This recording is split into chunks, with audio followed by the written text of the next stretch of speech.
Everyone, we're going to go over the concept of bonds. And like loans, the really crux of bonds is understanding annuities, understanding the time value of money, and understanding loans. If you understand those three concepts, topic one, topic two, topic three, understanding bonds is really just a combination and an aggregate of those three topics. So first, really recommend you understand those three principles and topics first before you jump into understanding loans. Loans are essentially, or bonds. Bonds are essentially a type of loan, and you're going to be encountering the annuity principles and time value of money principles that you learned back in topic one and topic two and topic three. So make sure to learn those and really understand those principles before jumping into bonds. So let's get into bonds. Bonds, we have obviously two types of people, and bond issuer and an investor. Bond issuer is the person who takes out the actual loan, and the bond investor is the person who has the bond, who actually pays the price of the bond. So here we can see representation of a typical loan, actually, where we have the price of the bond at time zero, and at the different regular intervals, regular payments, we pay what we call coupons. And these, you can think of these as regular payments when you're paying out a loan. And at the end, we have a redemption amount. Now, this redemption amount is the payment that you get at the very end of the last coupon payment. You get this redemption amount in addition to that last coupon payment.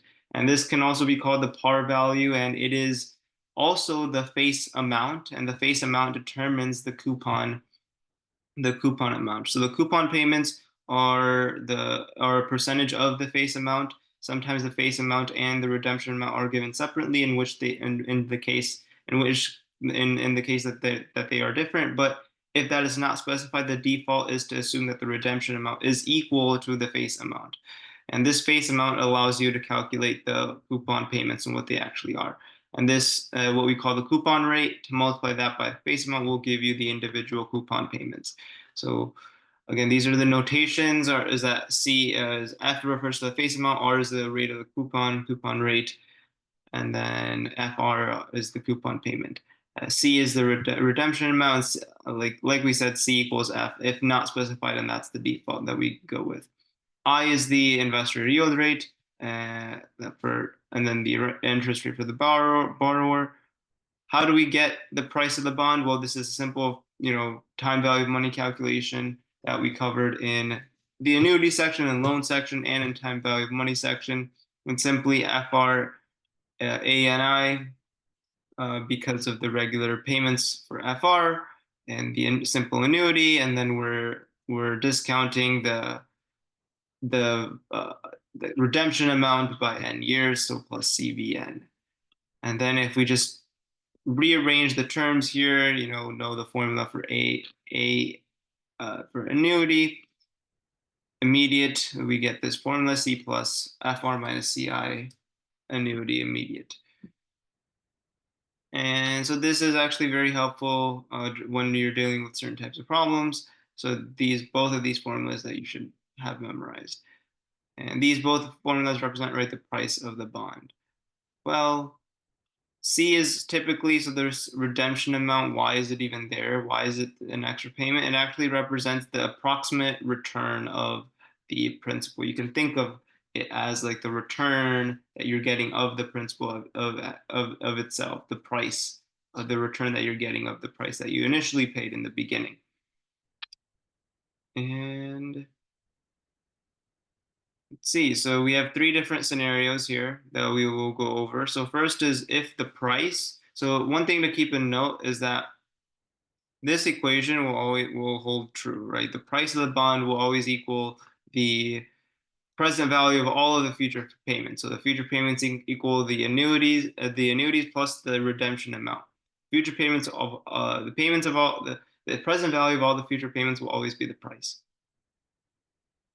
And now in that case, we have three special instances. We have three special cases. So we have P equals C. This is when the price that the bond investor pays is equivalent to the redemption amount. When that is equal, P equals C, P minus C equals 0, FR equals C, which means FR equals CI, which means that the actual coupon payment is actually equal to the expected coupon payment. And this is what we call at par. This is what we call a par bond when P equals C. The price that you pay in the beginning equals the redemption amount C at the end. And again, this is comparing what the coupon payments should be versus what the coupon payments actually are, the FR and CI. And again, the two other cases are P is greater than 0, so P minus C is greater than 0, or P is greater than C, P minus C is greater than 0, FR minus CI equals greater than 0. This is when the actual coupon payments are greater than the expected coupon payments at par, which means that the lender or the bond investor is actually profiting. And this is what we also call a write down. We'll get into that later, and we talk about the amortization schedule for bonds. But we're reducing the price P value to the redemption value of C. We're decreasing to get the redemption value. So right, P is greater than C. Again, second, obviously the exact opposite of that, right? P minus C is less than 0, P is less than C, FR is less than CI. The actual coupon payments are less than the expected coupon payments at par, in which we mean that the borrowers are profiting, which we call write up, where the price is, we're increasing the price of the bond to get to a value of C, or the redemption amount. And like we said before, I just want to clear up some things. So the bond investor pays the price. As the price of the bond increases, the yield rate for the investor decreases. So that you can think of the ceiling or the maximum price that you should have to attain, a particular yield or whatever. You can think of that as the minimum that you would need to have a specific yield rate. So any price greater than, let's say x is the price. If we have any price that's greater than x, that is always going to yield. That is always going to have a lower yield rate. So that's what we mean by as price increases, the yield rate decreases. The ceiling or max for the price is equal to the floor for the yield rate. And now let's get into the bond amortization schedule. And this is very, very, very familiar to the loan amortization schedule. If you're familiar with loans and you really truly understand the loan structure and the loan schedule, and you really understand annuities, then this should be very easy to replicate as well. So obviously we have durations, same thing as loan amortization schedule. Instead of regular payments, we have coupon payments, which are FR. Interest due, same fundamental idea, where you take the interest rate, time, multiply it by the previous outstanding balance. In this case, it's not the outstanding balance, it's the book value. So the book value originally starts at the price of the bond.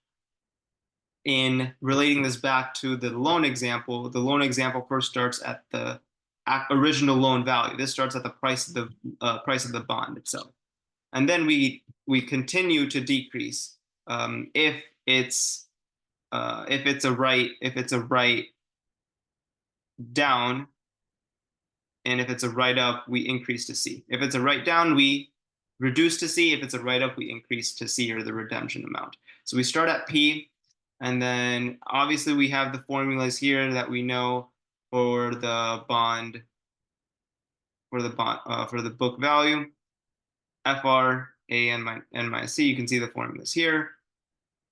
And the one thing that's similar to the loan amortization schedule is to get from price at duration T to price at duration T plus 1, you subtract the amount, the write down or the write up amount. And you can think of this as what it would be in the we have the interest due, and then we also have the interest for the payment,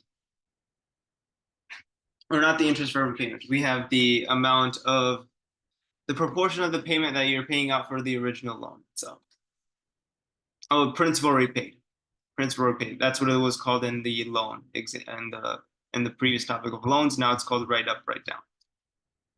So yeah, you subtract by that amount to get to the next bond, the book value at the next duration or time step.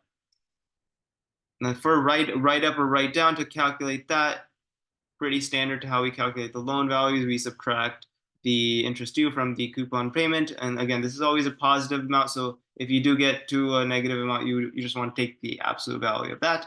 We also have the formula for that, which actually looks similar to the formula for the principal repaid portion in bonds.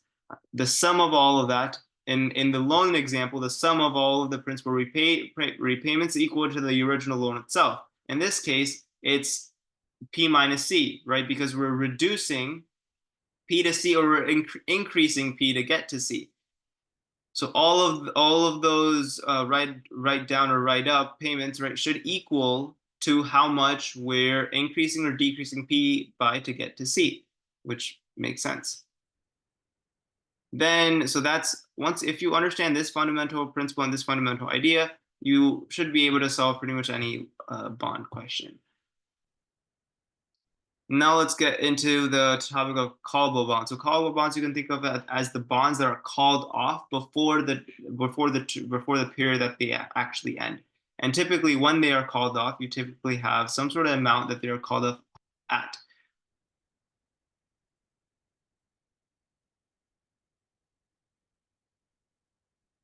Okay, and some of the questions that may arise during callable bonds is two types of questions. What is the minimum yield rate given certain scenarios to terminate? So for example, one scenario could be you can terminate at year 5, you can terminate at year 6, or you can terminate at year 7.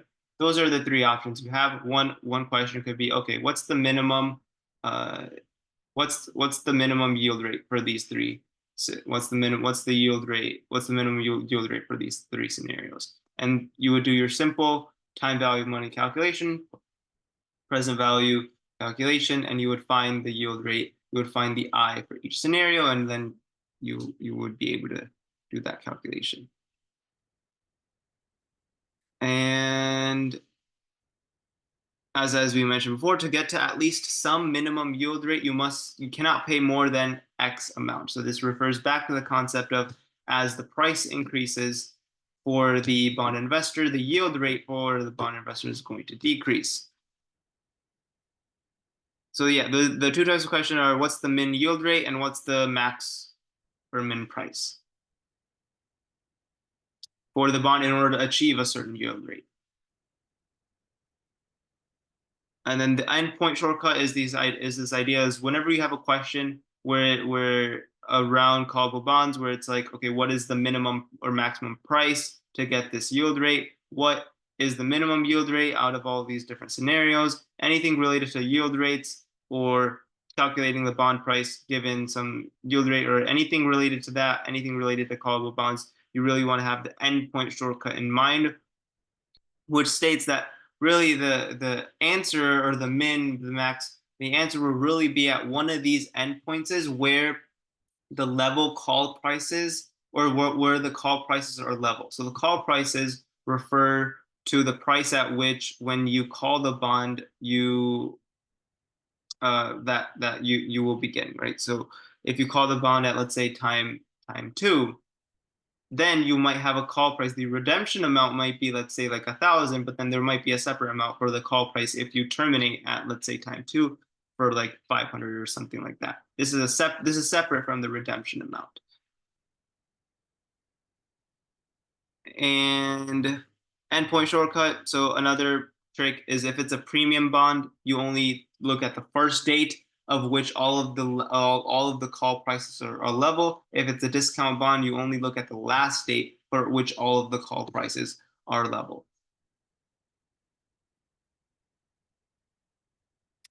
Okay, and again, use your calculator, use your financial calculator for these calculations, especially for when you're solving for an unknown yield rate, because you don't want to do that by hand, as it requires a lot of algebra and quadratic equations, things like that. You really want to use your calculator, use the time value of money keys, and all of that.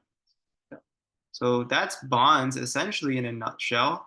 Again, I feel like the crux of this is this amortization schedule, callable bonds. Again, the two types of question that you can get are what's the minimum yield rate given these scenarios, what's the minimum or maximum price to achieve this yield rate. And once you have this understanding that, okay, to get at least some minimum yield rate, you cannot pay more than some X amount. Once you understand the relationship that as the price increases, the yield rate will decrease. Once you understand this relationship, it will make all callable bonds questions much, much easier. And another thing, again, one of the main things is you need to know these formulas. This amortization schedule, I feel like, is probably the single most important useful diagram in which you really need to frame your thinking around when you're solving these types of questions. And then really just visualizing the problems is also very important. So creating like a chart like this diagram, creating like a time diagram where you can visualize the coupons, the payments, the redemption amount, is also very critical and important. So with that, I'll like to end this video, and I'll see you next time. Thanks.